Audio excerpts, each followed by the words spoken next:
Last October, Poppy Playtime came onto the indie horror scene and took YouTube by storm. Felt like everybody was playing it, theorizing about it, high-fiving it. High five, Huggy. Boom! High five. High five, buddy! High five, buddy!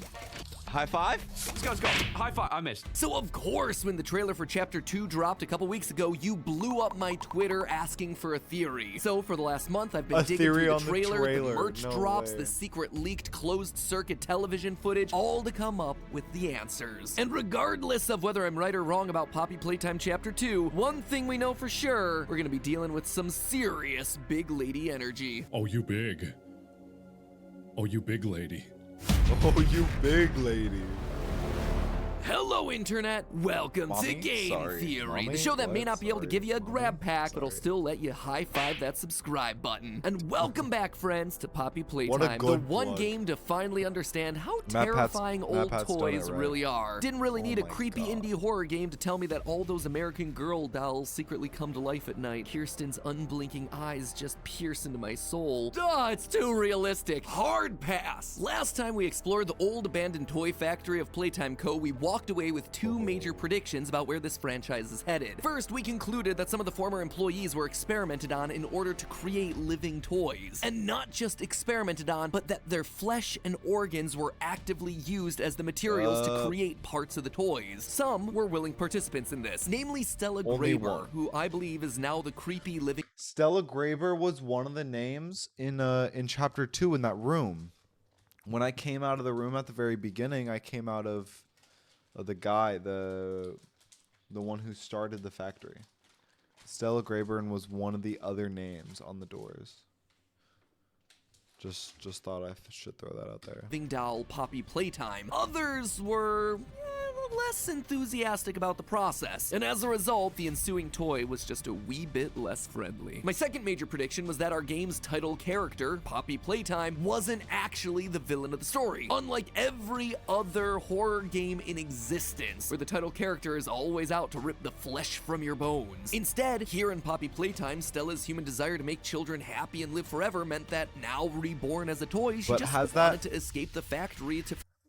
Has that fact been like canceled because like the whole train thing, like she was trying to help you escape and then was like, oh wait, you're too perfect, I need to keep you, fulfill those dreams. Because of this, I guess that she would serve as our guide throughout the facility as we tried to solve the mystery of the factory's missing employees. And hey, if you listen to the Chapter 2 trailer, it seems like we weren't that far off. Terrible things have happened.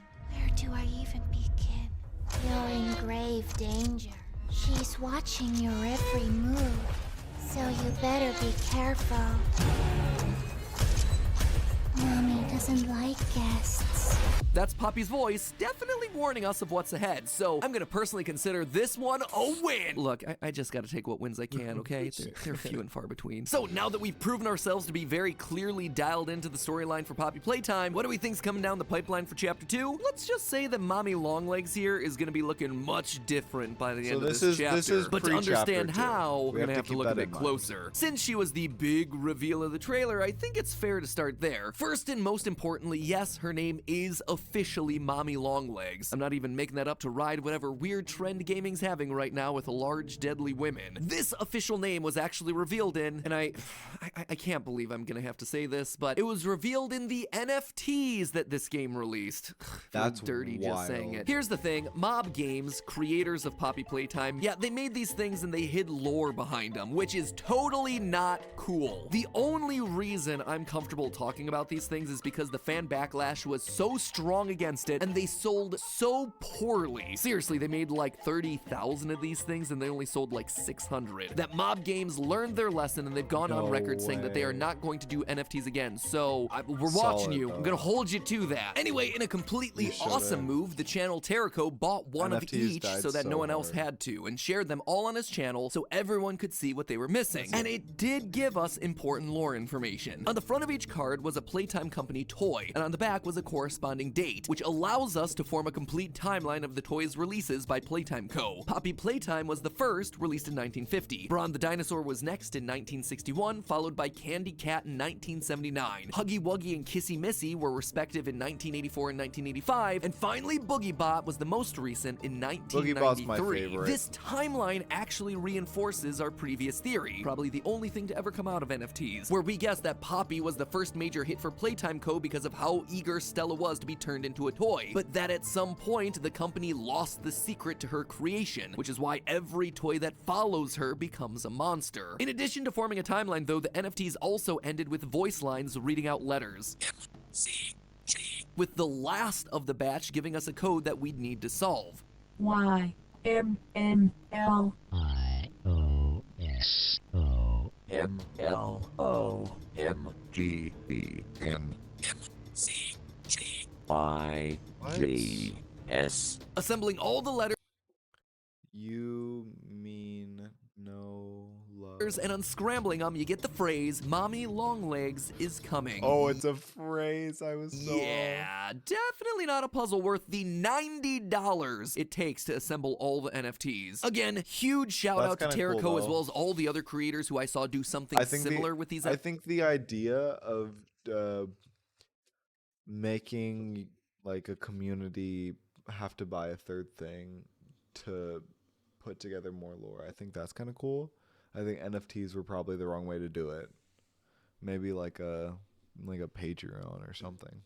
NFTs and made them available to the public. Okay, so Mommy Longlegs is clearly our next big bad. A giant Or spider a perfect way to do it is literally in trailers. with stretchy legs, but And then you have what people like exactly is her Matt Pat plan? Well, let's think back to dissect chapter it. 1. In chapter 1, we learned that there's been a series of experiments to create these monsters. Coordination and cooperation is evidently within his skill set, as well as the skill set of all other experiments of his type. Huggy Wuggy was the last, experiment 1006, but he was also different. As we saw in the game's first trailer in a split-second lore reveal, Huggy didn't need to eat in order to survive. Quote from the trailer, "Despite his digestive tract being wired properly, the prototype finds no necessity for sustenance, unlike the others. All other experiments can only survive while subsisting on much larger portions." And in this new chapter, it looks like we're gonna see these previous 5 versions of Huggy. Here, we see ourselves having to play whack-a-mole against 3 differently colored Huggies trying to crawl out of the pipes. Seeing how many empty pipes are here? Wouldn't surprise me to see 2 more variations crawling out. And, just like we heard about in the tapes, these guys, probably hungry considering that all the employees of the factory went missing 10 years ago. That is a long time to be waiting for a full meal. Mommy Longlegs is also gonna want some food. When she sees us in the trailer, she says, A new playmate.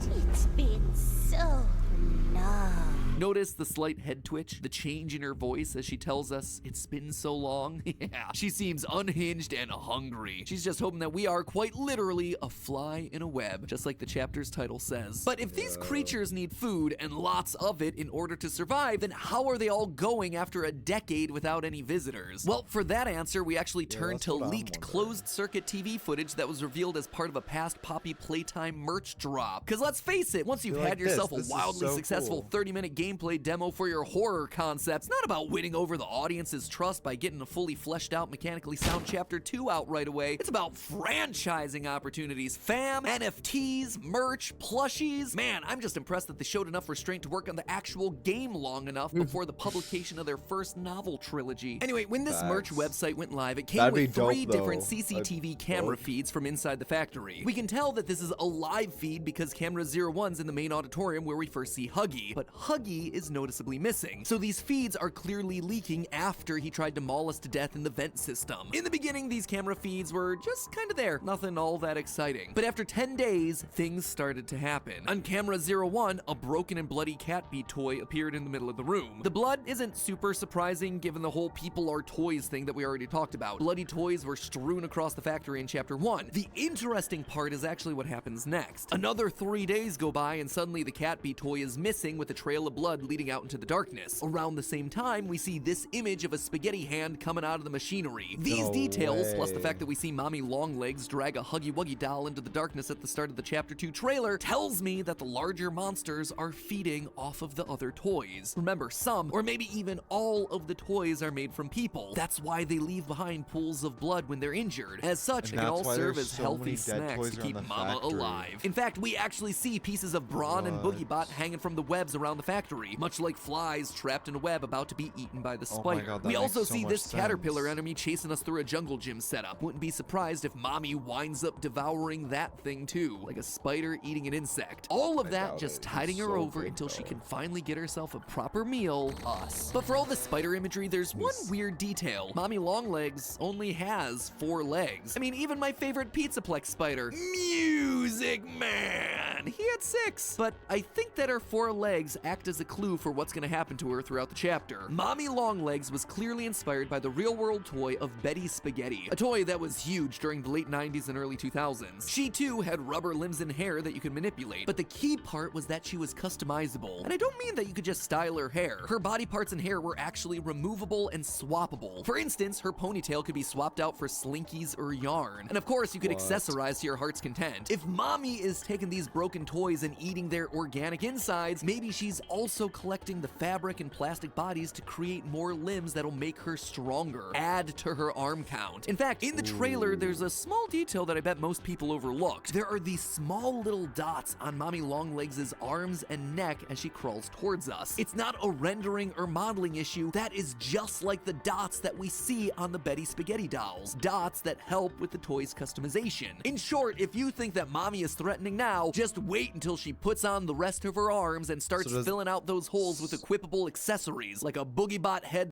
Maybe that means that she's not dead because her brain is still intact, right? And if the rest of her is just detachable, I almost guarantee we'll see all of the bosses, so-called bosses, in like one of the later chapters. And with the reveal of Toymaker or whoever the fuck, which I'm sure we learn a lot about in the next video or two.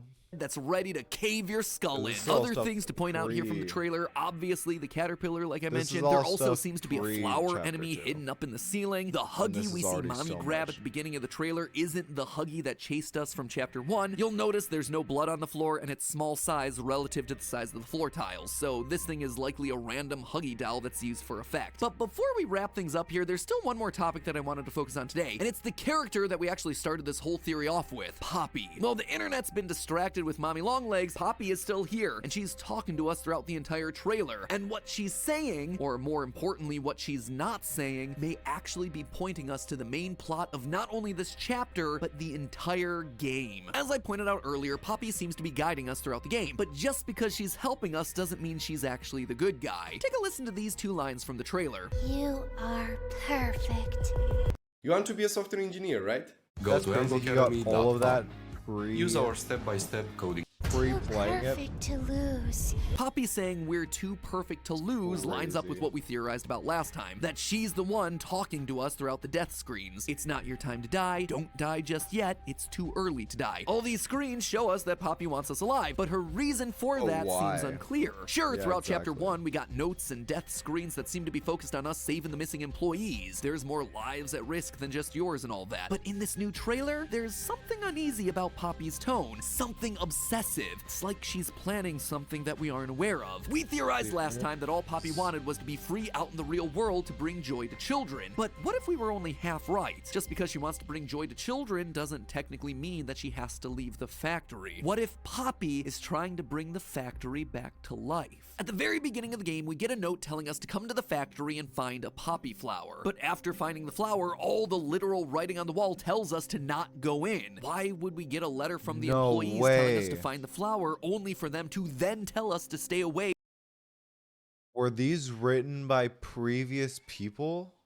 And then maybe Poppy once kept we actually getting get there. put It back? doesn't make sense. It only makes sense if that first letter is from Poppy. Notice those spelling and grammar mistakes? That letter is from her. It was sent to us to lure us in. She wants us in this factory. She needs us in this factory. Listen again to her lines from the trailer. You are perfect. Too perfect to lose. She describes us as perfect. In the death screens of chapter 1, she calls Huggy wonderful. He's good, but he's not perfect. Poppy must therefore be aware that both Huggy Wuggy and Mommy Longlegs are the failed attempts to recreate the magic of her own birth. But someone who came back to the factory despite the horror stories? Someone who came back with a good heart that wanted to help those who were trapped? That is suddenly someone that she can work with. As far as we know, Poppy's the only experiment to truly work. The only toy that managed to not turn into a monster through the toy conversion process. And if she truly wants to spread joy to all the children of the world, it would make sense for her to want to restart those experiments, to turn the factory back on, to create more living toys like herself. But it all needs to start with one pure soul. It needs to start with us. That's why she doesn't want to lose us. Not just because we can free her and remove the obstacles standing in her way, but because in her eyes, we can become the new Patient Zero. We can be the Ken to her Barbie. My guess is that after surviving chapter after chapter of toy-related horror headed our way, in the end, Poppy is gonna turn on us. She's gonna betray us. She's gonna turn us into the next generation of toys. Didn't take By long for winning that the to happen. game, we ultimately